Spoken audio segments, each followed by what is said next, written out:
नमस्कार, news times के इस बुलेटिन में आपका स्वागत है। मैं हूं तृप्ति विश्वकर्मा। आइए नजर डालते हैं आज की हेडलाइंस पर।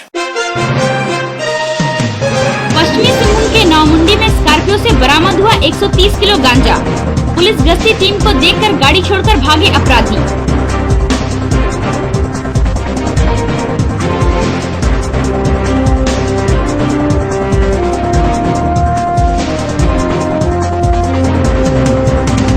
आजादी के 7 दशक बाद भी डिबरी युग में जीने को मजबूर है पश्चिमी सिंहभूम जिले के 650 गांव के लोग।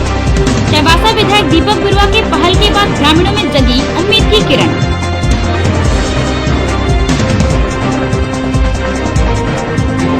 प्रेमी संग भागी 3 बच्चों की मां को आनंदपुर पुलिस ने पकड़ा। कुमारडुंगी की महिला चालक के साथ हो गई थी फरार।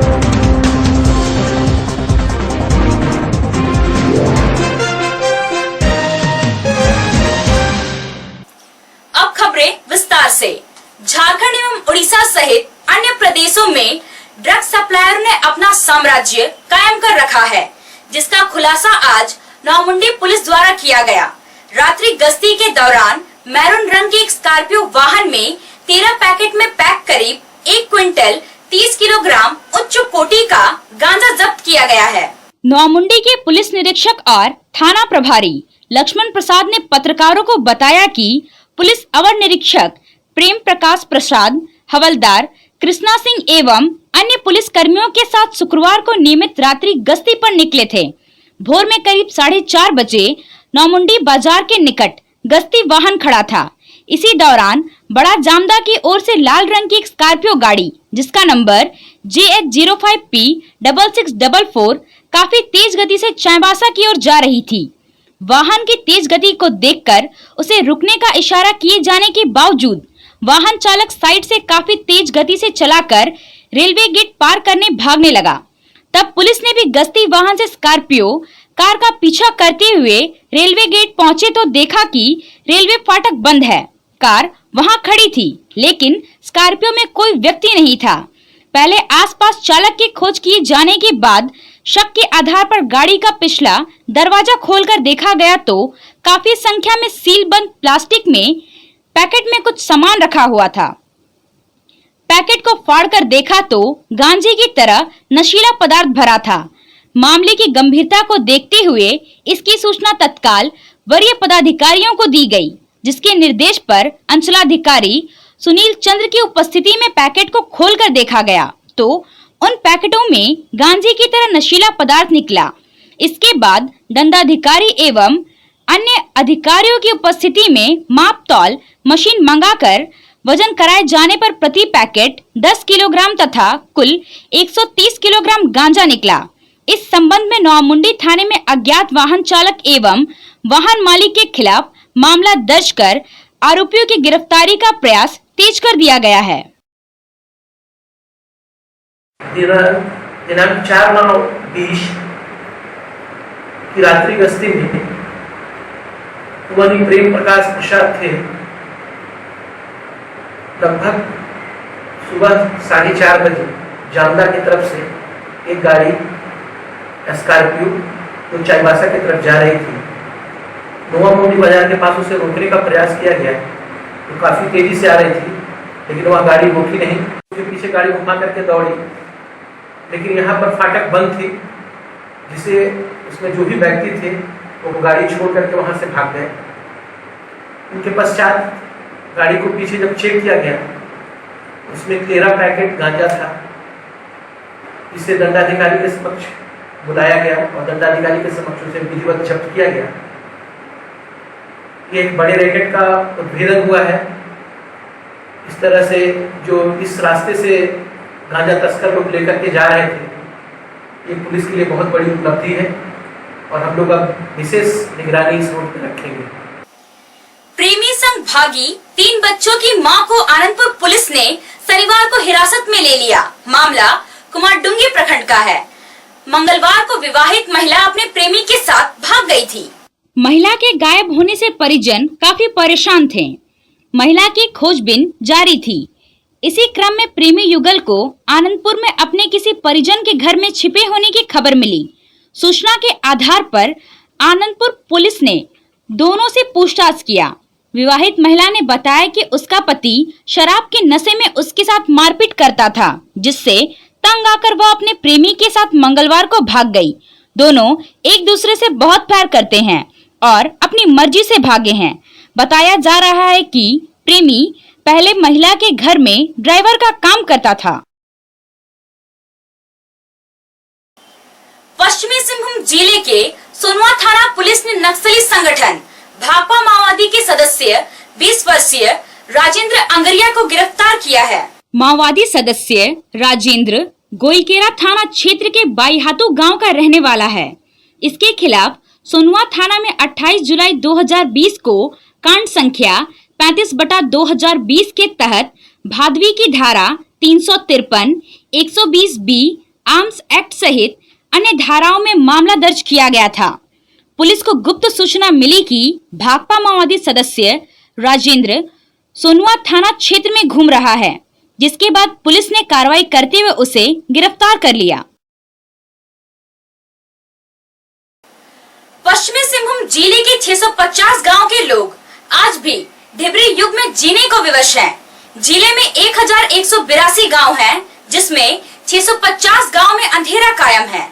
इससे सहज अंदाजा लगाया जा सकता है कि जिले की विकास रफ्तार क्या है, जब आजादी के 7 दशक बाद भी जिले के लोग बिजली के लिए तरस रहे हैं। झारखंड राज्य अलग होने का उद्देश्य यह था कि अंतिम व्यक्ति तक बुनियादी सुविधा उपलब्ध हो सके, लेकिन अलग राज्य बने 20 साल बाद भी यहाँ के लोग कई बुनियादी सुविधा से महरूम हैं।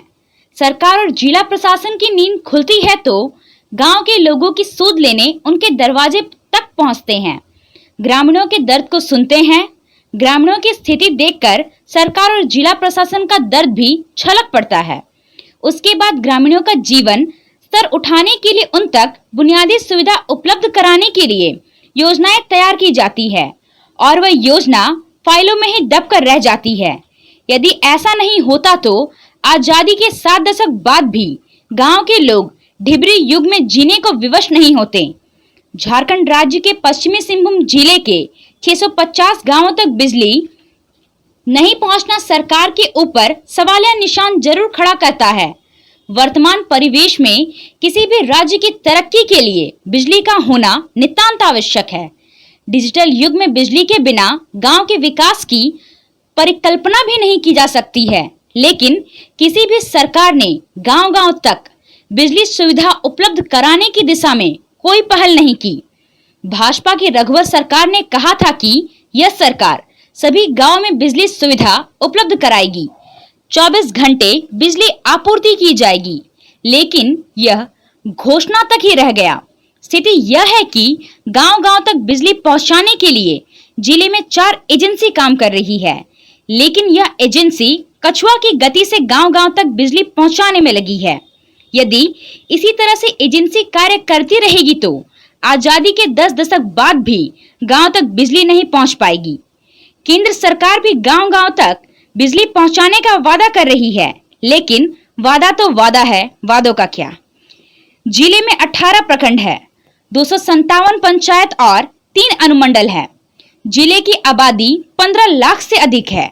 जिले के 40% लोगों तक बिजली नहीं पहुंच पाई है। जिले के आनंदपुर प्रखंड के 65 गांव, बंदगांव प्रखंड के 84 गांव, चैबासा प्रखंड के 7 गांव, चक्रधरपुर प्रखंड के 118 गांव, गोइलकेरा प्रखंड के 61 गांव, गुदड़ी प्रखंड का 1 गांव, हाटगमरिया प्रखंड के 49 गांव, झीकपानी प्रखंड के 8 गांव, खूटपानी प्रखंड के 37 गांव, कुमारडुंगी प्रखंड के 14 गांव, मझगांव प्रखंड के 32 गांव, मंझारी प्रखंड के 19, मनोहरपुर प्रखंड के 60 गांव, नौमुंडी प्रखंड के 34 गांव, सोनवा प्रखंड के 56 गांव, तातनगर प्रखंड के 28 गांव और टोंटो प्रखंड के 17 गांवों में बिजली नहीं है।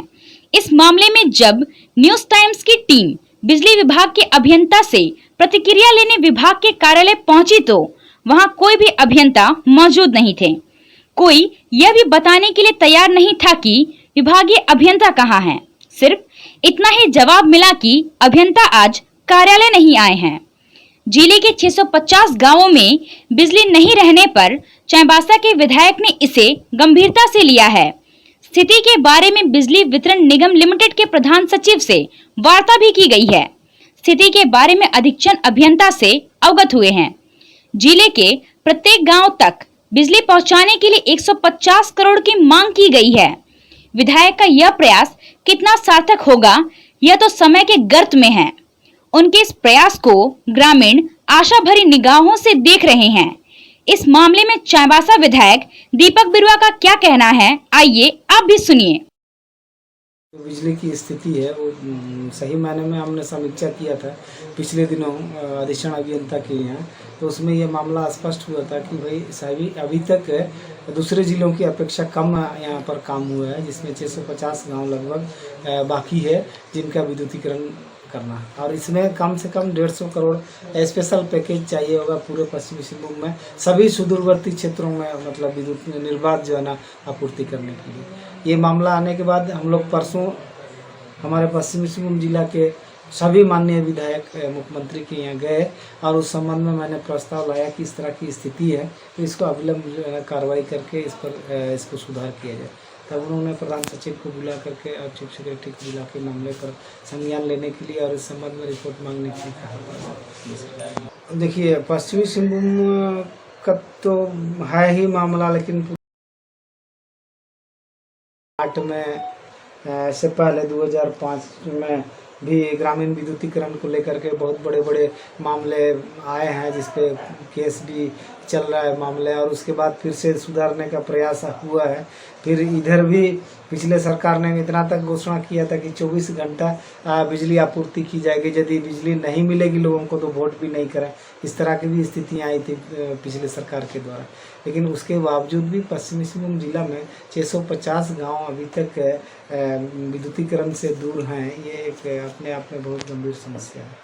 तो खैर जो भी हो, लेकिन पिछली सरकार ने जिस तरीके से वित्तीय मामले को लेकर के राज्य की स्थितियां बनी है और वैश्विक महामारी के बाद से अभी जीएसटी का मामला बना है, उस स्थिति में इस राज्य सरकार के लिए भी एक बहुत बड़ी चुनौती है। लेकिन प्रयास होगा कि ये जो 650 गाँव है उसमें विद्युत आपूर्ति हो सके, उसके लिए सरकार को सकारात्मक पहल करने के लिए हम लोग ने दबाव दिया है। वेतन वृद्धि और स्थायीकरण की मांग को लेकर आंदोलन कर रहे सहायक पुलिस जवानों ने चाईबासा के विधायक दीपक बिरुआ से समस्या का समाधान कराने की मांग की थी। उन्होंने विधायक को अपनी मांगों और आंदोलन से संबंधित पत्र सौंपा था। विधायक की पहल के बाद मुख्यमंत्री हेमंत सोरेन ने इस मामले को संज्ञान में लिया है। मुख्यमंत्री के विशेष कार्य पदाधिकारी ने गृह, कारा एवं आपदा प्रबंधन विभाग के अपर मुख्य सचिव को पत्र लिखा है, जिसमें सहायक पुलिस कर्मियों की समस्याओं की ओर ध्यान आकृष्ट कराते हुए उनकी मांगों पर विचार करने को कहा गया है। सहायक पुलिस कर्मियों की मांगों के बारे में पूछे जाने पर चाईबासा के विधायक दीपक बिरुआ ने कहा कि उन्होंने इस संबंध में गृह सचिव और मुख्यमंत्री से पत्राचार किया है। सहायक पुलिस कर्मियों की नियुक्ति चाहे जिन परिस्थितियों में हुई हो, लेकिन वह पुलिस कर्मियों के साथ बराबर काम कर रहे हैं। 10,000 रुपए मानदेय में घर चलाना मुश्किल है। ऐसे में सरकार को इनकी समस्याओं पर सहानुभूति पूर्वक विचार करना चाहिए, या तो इन्हें नियमित कर दिया जाए या फिर समान काम का समान वेतन का अधिकार दिया जाए। हम लोग ने मुख्यमंत्री को भी पत्राचार किया और गृह सचिव को भी इसके संबंध में पत्राचार किया और व्यक्तिगत रूप से मुख्यमंत्री को कहा है। तो आज भी कुछ लोग आए थे सहायक पुलिस में जिनकी नियुक्ति है, वो लोग कुछ काला बिल्ला सामूहिक अवकाश या निश्चितकालीन हड़ताल के संबंध में सरकार को अल्टीमेट कर रहे हैं और विधायक लोग को भी क्षेत्र में जाकर के इसकी जानकारी दें। इस संदर्भ में हमने मुख्यमंत्री के पीएस से बात किया तो उन्होंने जानकारी दी है कि उसी समय से हम लोग इस विषय को लेकर के डीजीपी को और गृह सचिव को चिट्ठी लिखा है ताकि इसका समाधान किया जा सके। उन्होंने एक चिट्ठी का कॉपी भी भेजा था जिस पर उन्होंने कार्रवाई के लिए डीजीपी को चिट्ठी लिखा गया है। क्या कि ये लोग जो ड्यूटी करते हैं वो हथियार उनके पास नहीं होता, हथियार का ये लोग ड्यूटी नहीं करते हैं। ट्रेनिंग है लेकिन हथियार का ट्रेनिंग इनके पास में नहीं है। और दूसरा क्या है कि मान लिए जो पुलिस काम करते हैं सेम काम ये लोग काम कर रहे हैं, तो होता है ना कि समान काम का समान वेतन वाला मामला। और मान लीजिए किसी दूसरे जिला जाते हैं, जैसे पुलिस लोगों का मामला है, 10 किलोमीटर से बाहर कहीं चले गए हैं, 20 किलोमीटर से बाहर, तो उनको डेली के हिसाब से 250 रुपये का जो PA बनता है। तो कहना चाहिए कि मान लीजिए किसी को आप नक्सल क्षेत्र में ड्यूटी दे दिए, किसी को इलेक्शन में ड्यूटी दे दिए, किसी को दूसरे तरफ आप पूर्वी सिंहभूम में भेज दिए, तो ऐसे स्थिति में बाकी चीज़ें तो उसको सामना करना पड़ता है। तो 10,000 में वो खाएंगे भी रहेंगे भी तो कहाँ से होगा? तो कम से कम इनका TA बनना चाहिए था, या नहीं तो इसको अस्थायीकरण किया जाना चाहिए था, या नहीं तो इनको समान काम का समान वेतन देना चाहिए। तो ये बहुत सारी व्यवहारिक कठिनाई है। उस समय सरकार अब जिस भी परिस्थिति में इनकी नियुक्ति किया हो, लेकिन ये सरकार इन चीज़ों को गंभीरता से देखनी चाहिए और इसका जो है हल निकलना चाहिए।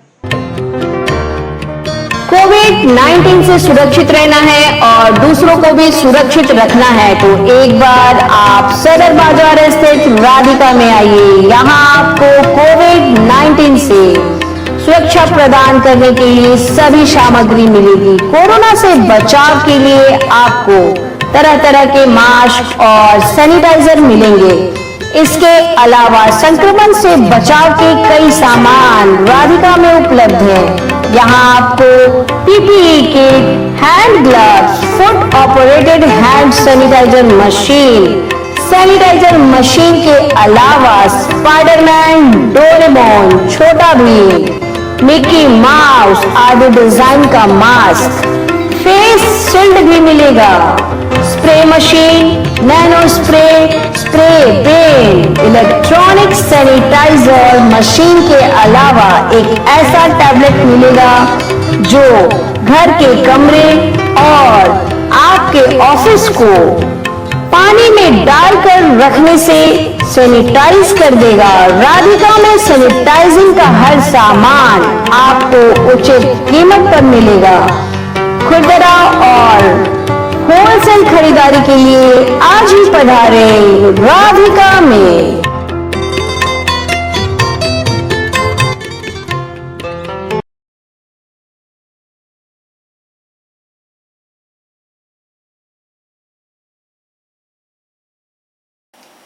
शिक्षक दिवस के मौके पर जिले के विभिन्न स्कूलों और कोचिंग संस्थान में भारत के पूर्व राष्ट्रपति भारत रत्न डॉक्टर सर्वपल्ली राधाकृष्णन को याद किया गया। शिक्षकों और बच्चों ने डॉक्टर सर्वपल्ली राधाकृष्णन की तस्वीर पर श्रद्धांजलि अर्पित की और उनके बताए रास्ते पर चलने का संकल्प लिया।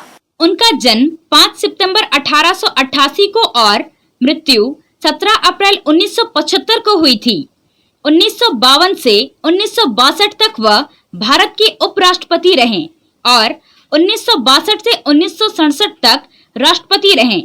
शहर के SPG मिशन बालक विद्यालय में शिक्षकों ने डॉक्टर सर्वपल्ली राधाकृष्णन की तस्वीर पर श्रद्धांजलि अर्पित की। कांग्रेस भवन में भी देश के द्वितीय राष्ट्रपति डॉक्टर राधाकृष्णन को उनकी जयंती पर और मदर टेरेसा को उनकी पुण्यतिथि पर श्रद्धांजलि अर्पित की गई। कांग्रेस के पदाधिकारियों और कार्यकर्ताओं ने भी श्रद्धांजलि अर्पित की।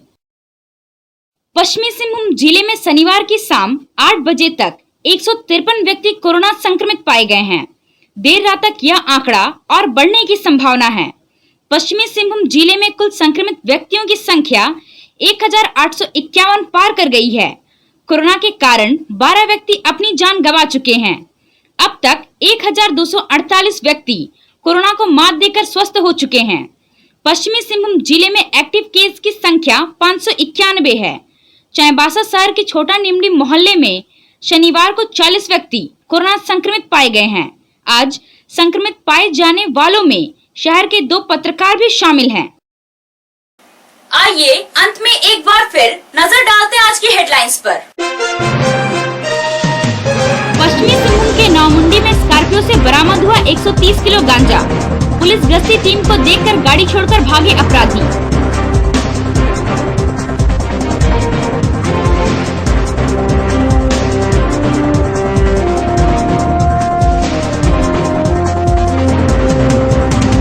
आजादी के 7 दशक बाद भी ढिबरी युग में जीने को मजबूर है पश्चिमी सिंहभूम जिले के 650 गांव के लोग।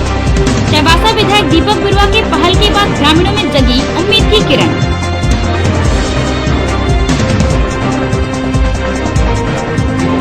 प्रेमी संग भागी 3 बच्चों की मां को आनंदपुर पुलिस ने पकड़ा।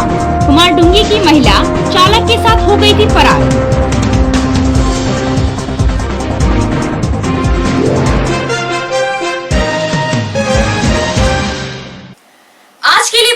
ही कुछ और खबरों के साथ हम फिर हाजिर होंगे। तब तक न्यूज टाइम्स की पूरी टीम को दीजिए इजाजत। नमस्कार।